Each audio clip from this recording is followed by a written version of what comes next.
what does Amazon PPC cover and what it can realistically help me achieve. And getting back to my previous conversation with this brand owner last week, they were saying that they sent in FBA some units and then the product is not selling. And my first question was, are you actively advertising the product now that is FBA if it's going to sell through? And their answer was no. And I'm not telling that as they should have known better, but I'm saying it that if you're not going to use ads for the purpose of advertising the product, but if you're going to, just $10, $20 here and there, and then hope for the best, it's not going to work, right? So whenever it comes down to us, for example, to running advertising and Amazon ads to grow brands, it really comes down to, okay, so are you willing to invest at least $100 per day, which is roughly $3,000 per month at least, so we can move the product and we can get you to achieve your goals? Because if you're not, unfortunately, just prices are really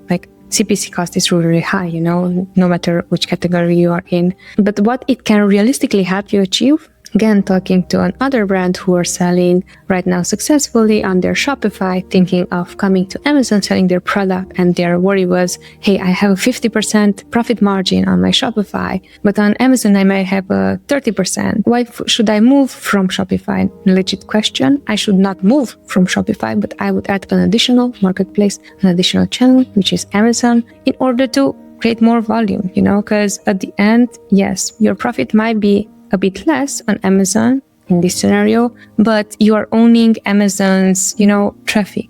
You can have people checking out your product that previously would have never, That's why I'm saying that it's a great place still to advertise your product and grow profitably if you're managing your ads with the mind of, I don't want to boost revenue, I want to boost net profitability.